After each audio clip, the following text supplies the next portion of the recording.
Bureau. Today is Friday the 28th of February and here's an update on severe tropical cyclone Alfred, which continues to move southwards in the Coral Sea, and over the course of Friday and Saturday it will move closer to Queensland and that will bring a significant... Here with an update on tropical cyclone Alfred that continues moving southwards through the Coral Sea, bringing coastal hazard impacts to large parts of the east coast of Queensland, but as well it's starting to look more likely that we'll see a coastal crossing as we head towards the end of the week. What's the cyclone? We stay at home and we get prepared as the water gets cut, and we play games at home if we can play outside and kind of.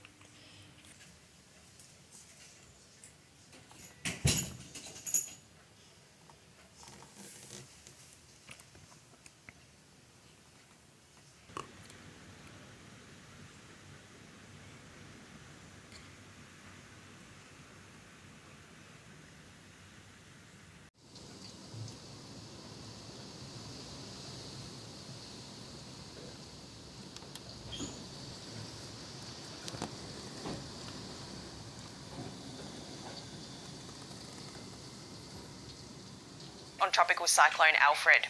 Tropical Cyclone Alfred has, in the last hour, weakened back to a tropical low pressure system and is now considered an ex-tropical cyclone. Ini melaporkan, jadi kondisi kami di Queensland memang sudah melewati satu rangkaian badai ya, Cyclone Alfred yang terjadi dalam seminggu ini. Mungkin dalam 2 hari ini sudah mulai mereda karena sudah dianggap sebagai ex-tropical cyclone Alfred ya. Jadi sudah badainya sendiri sudah dianggap berlalu, tapi kalau lihat situasi di lapangan atau di sini di lingkungan sekitar saya tinggal itu memang masih ada banyak risiko ya, terutama jadi di luar itu masih hujan masih deras ya, sampai diperkirakan dalam 2 hari ini masih terus akan hujan, dan risikonya memang di beberapa daerah itu, terutama daerah bantaran kali atau yang dekat dengan sungai itu akan mengalami risiko banjir karena air yang mengeluap. Karena di satu sisi gelombang laut makin tinggi, sementara curah hujan yang tinggi juga ini menyebabkan aliran air sudah semakin banyak ya, melebihi kapasitas biasanya untuk ditampung oleh sungai-sungai itu. Bahkan kemarin ada berita ya di Queensland ini ada 2 bendungan besar, bendungan Wivenhoe dan bendungan Hinds di Gold Coast, itu kapasitasnya itu sudah melebihi 100%. Jadi karena curah hujan diperkirakan akan terus berlanjut dalam 2 hari ini.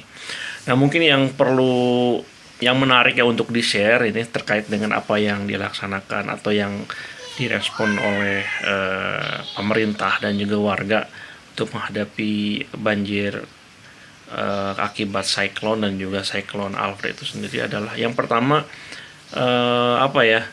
mungkin pemerintah ini cukup sukses lah untuk membangun kewaspadaan kebencanaan kepada masyarakat. Jadi dari awal mungkin sekitar 3 hari yang lalu itu sudah mulai semua kantor ditutup, sekolah ditutup, kampus juga ditutup. Bahkan kami yang di ISB ya, atau di komunitas Islam yang ada di Brisbane itu ingin mengadakan buka bersama, itu juga di kampus udah dilarang ya, dari sejak hari Rabu sampai hari Minggu itu tidak boleh ada kegiatan besar gitu.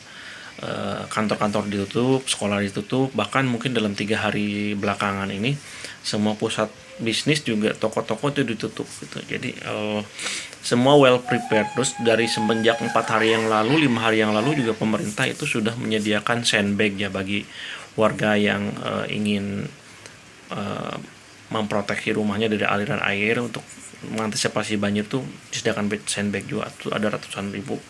Kemudian juga hampir semua agensi pemerintah itu diberdayakan dari badan meteorologinya, kemudian dari fire department, polisi,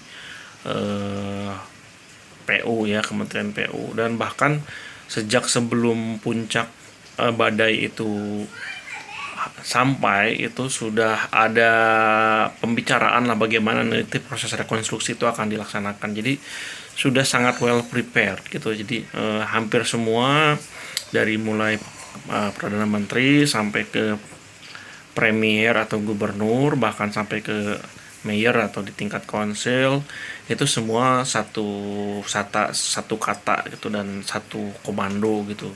Jadi kalau lihat di grup WhatsApp itu banyak sekali informasi yang disebarkan oleh pemerintah, informasi resmi tentang bagaimana warga itu harus mempersiapkan menghadapi bencana ini. Ya meskipun mungkin ada bagi orang-orang kita nih yang nggak terbiasa itu, atau bagi sebagian orang itu menganggapnya oh ini terlalu lebay gitu ya, karena mungkin sebetulnya juga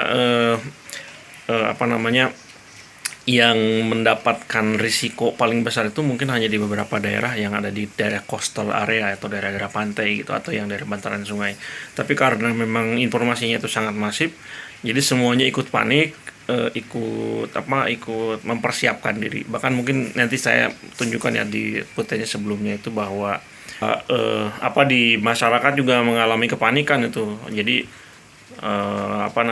barang-barang pokok, bahan makanan pokok ya, terutama mungkin kalau di sini roti, kemudian juga air, itu di awal-awal persiapan itu agak terjadi rush buying gitu ya, karena memang dikhawatirkan ini